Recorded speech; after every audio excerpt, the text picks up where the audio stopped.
దేవుని పరిశుద్ధ నామంకి స్తోత్రములు.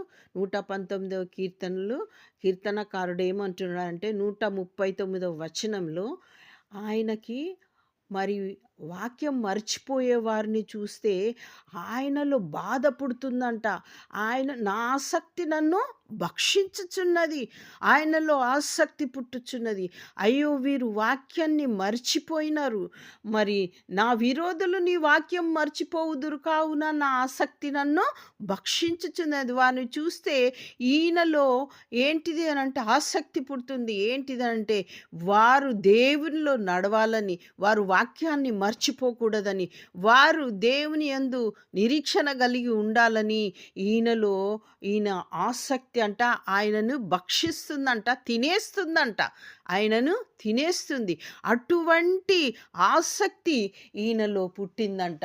మరి మొదటి దశలోకై 2వ అధ్యాయము 8, 9లో మనం చూచినట్లయితే మరి 8వ వచనం 2వ లైన్‌లో దేవుని సువార్తను మాత్రము గాక మా ప్రాణములను కూడా మీకిచ్చుటకు పడి ఉంటిమి అని అపోస్తుల పౌలు చెప్తున్నాడు.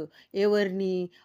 ఆత్మలను అంటే విశ్వాసుల కొరకు ఆయన సువార్త నిమిత్తము ప్రాణాలను పెట్టటానికి కూడా సిద్ధపడుతున్నాడు. అంటే ఆ నశించుచున్న ఆత్మల పట్ల వారు ప్రాణాన్ని కూడా అడ్డుపెట్టి వారిని రక్షించటానికి వారిలో అటువంటి ఆసక్తి ఉందన్నట్టు.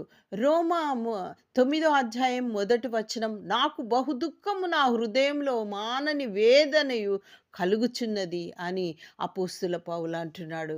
గలతీయులకు రాసిన పత్రిక 4వ అధ్యాయం 19లో నా పిల్లలారా క్రీస్తు స్వరూపం మీ అందేర్పడు వరకు మీ విషయమై మరల నాకు ప్రసవ వేదన కలుగుచున్నది. మిమ్మల్ని వాక్యంలోనికి తీసుకొచ్చాను కానీ మారుమనసు పొందినారేమో కానీ మరలా నాకు ఏ స్వరూపంలోనికి రావాలంటే వారు క్రీస్తు స్వరూపం యందేర్పరచు వరకు వారి విషయంలో ఆయనకు ప్రసవేదన, ఒక స్త్రీ ఏ విధంగా ప్రసవించేటప్పుడు వేదన పడుతుందో అటువంటి వేదన కలిగి ఉన్నాడంట.